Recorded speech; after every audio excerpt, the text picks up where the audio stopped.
next session is going to be a presentation from Nick Percoco, who is the Chief Security Officer at Kraken. And he knows all about security, 2 decades of experience behind him. And he will do a presentation for us called, Does Crypto Have a Problem with Due Diligence? I don't want to sort of give you the punchline, so let's welcome Nick on the stage.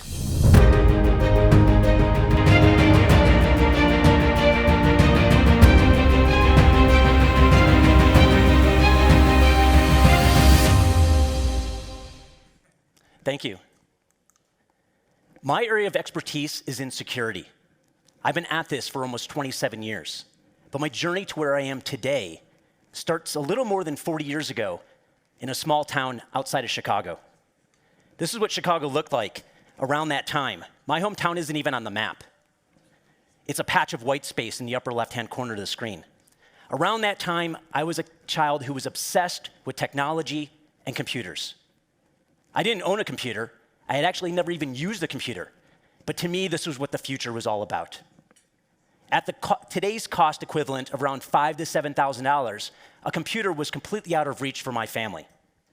So as a highly motivated 6-year-old, I needed to take matters into my own hands. I saw an advertisement in the newspaper that read, free computer. And I showed it to my parents. Probably motivated by a way to just shut me up, they agreed to attend the timeshare seminar. And in the end, I received my first computer, a Timex Sinclair 1000. It was with this computer connected to a 9-inch black and white television that I taught myself to program for the very first time. There are some real reasons why this computer was being given away for free, but I spent almost every waking hour for the next 2 years programming on it, until I set my sights on something new. The Commodore 64 was all the rage in 1983, but still completely out of reach for my family.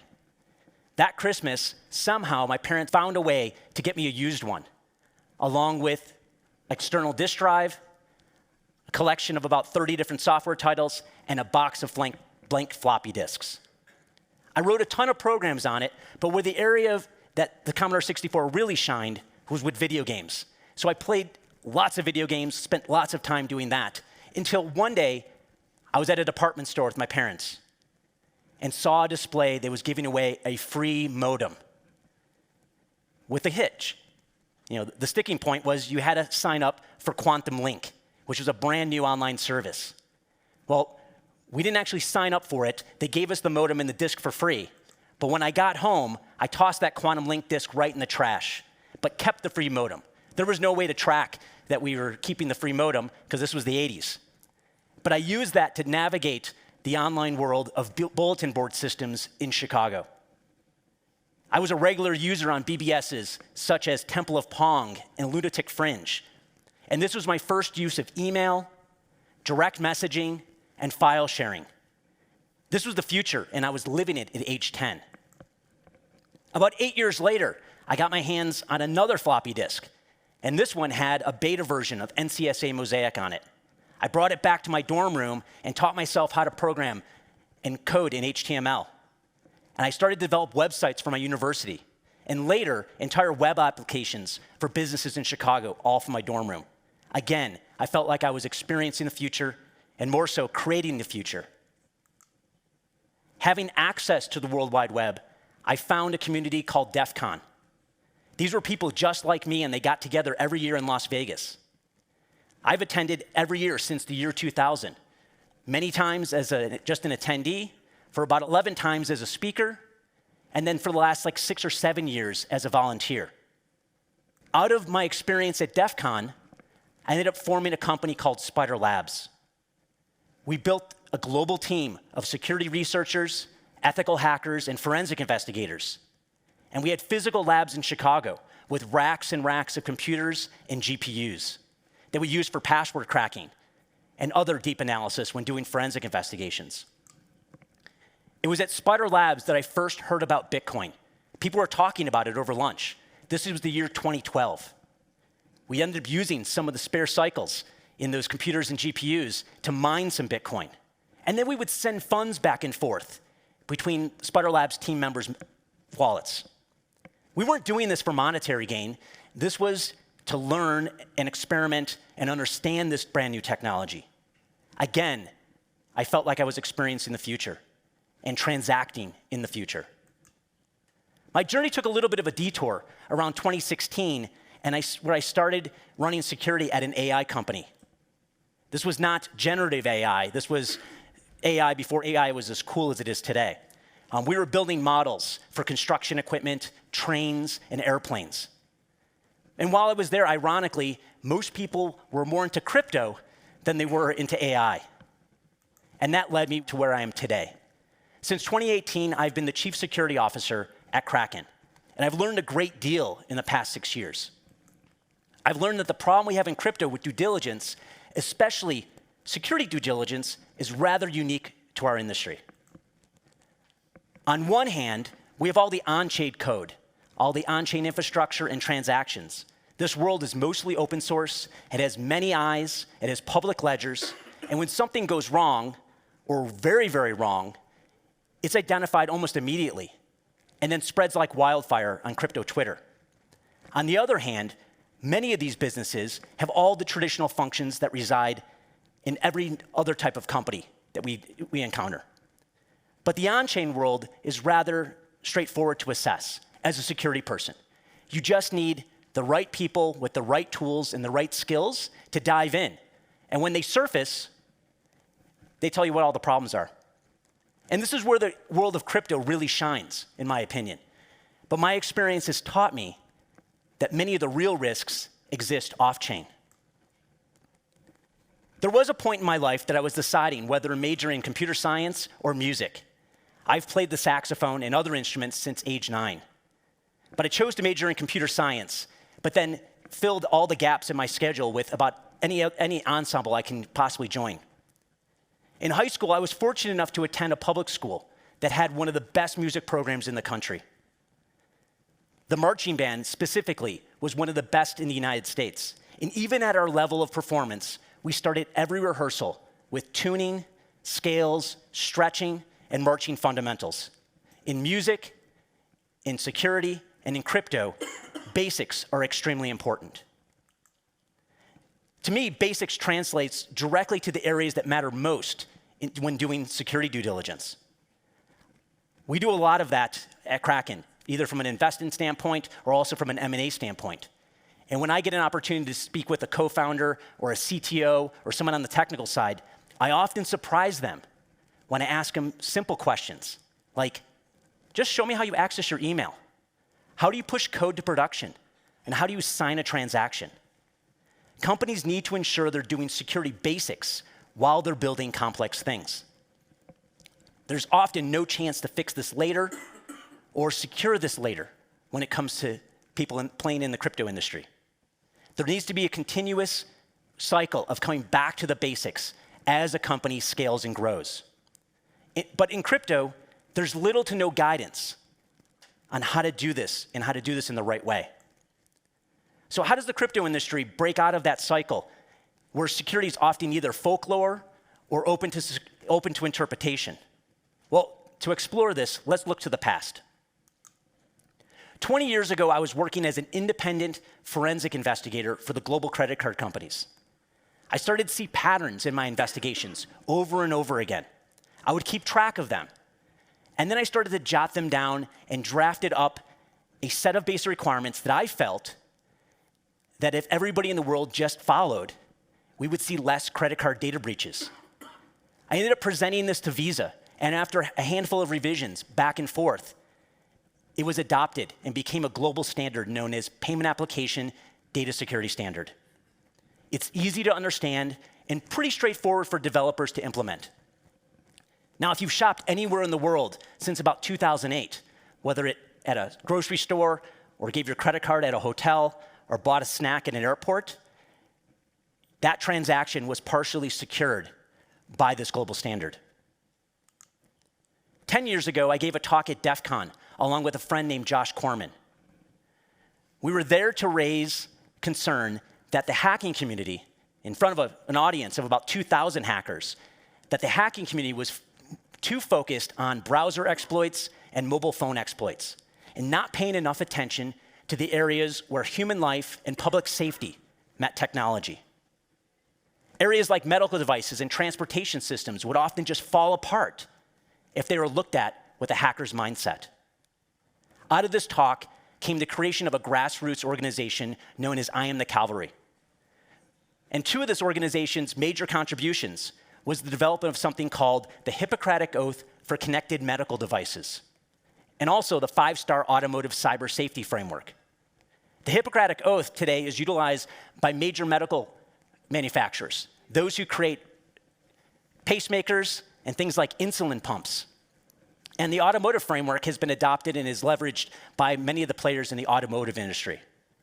And we're not just talking about stealing data off of someone's pacemaker or seeing where someone's driving in a car. We're talking about someone sitting across the room from you if you're wearing a pacemaker and causing it to malfunction, or if someone's driving a car, causing the car to drive into a ditch. So what's going on in the crypto world? Well, I'm happy to say there is something being built in the spirit of establishing a baseline standard and frameworks that organizations in the crypto ecosystem can leverage. Kraken is a founding member of this organization, along with other exchanges, blockchains, and DeFi organizations. But it's too early for me to toss the logo up on the screen and show you drafts of the standards. But this is going to be announced in the next couple of weeks. What's being worked on is specifically geared to tackle the problem around security due diligence. It's going to provide clarity to players within the crypto industry about what security best practices look like. But I don't want to leave you hanging. Based on my experience with the security due diligence, I wanted to share some simple questions, not the 400-question spreadsheet that people are used to. Some simple questions that all of us can ask and understand in order to verify what's happening in the organizations you're looking at. So let's walk through them. What is the security experience of the team? Knowledge and experience are two very different things. You could have a team that thinks they know everything they should be doing, or they point to the things that they're doing from a security standpoint. And they say they know how to run a secure operation, but they often will lack the experience to identify the patterns that can lead to bad outcomes. How do you authenticate access to systems? Now, I ran engineering as well at Kraken for about 2.5 years. I also have my degree in building systems. I know as a developer, I don't want to jump through 25 different hoops and authentication prompts in order to get something done. But I also know as a security leader, having good hygiene around authentication, or even great hygiene around authentication, is critically important, especially in crypto. And we just saw an example of this just 2 days ago, where someone gained access to a Twitter account because there was not strong authentication on that account. These things matter. How and where do you store sensitive information? Now, the primary target of any crypto company, from an attacker's mindset, are the private keys. It's pretty much game over for the organization if the attacker gets access to your private keys. So doing custody in the right way is extremely vital. We talk about this all the time from a personal standpoint. Not your keys, not your crypto. The same thing goes when you're investing in crypto companies. If the private keys are in the sole control of the CTO or the co-founder, it's extremely high risk. Have you ever had an external third-party test? Well, having a third-party security test can be a daunting task for somebody who's brand new or an organization. It's often seen as a humbling experience for a startup. And oftentimes, some companies will see it as a threat, depending on the stage that they're at. This is something to me that shows maturity of an organization and a red flag if the company says, no, we've never had a test before. At Kraken, we have a list of third parties that we leverage continuously, not to just do that work for us, but as a validation of what our internal security teams are doing, but also sometimes as a requirement aligned with certain security regulations. Do you have a bug bounty program? Again, this is a measure of maturity for an organization. Just the mere existence of a bug bounty program is a good thing. But the program structure and the payout incentives is important to look at as well. The reward value, and when we talk about reward value, if I'm a security researcher and I try to find a flaw in Kraken's infrastructure, and say I find one, and it's deemed as critical, it's a critical vulnerability, Kraken will pay me as a security researcher more than $1 million.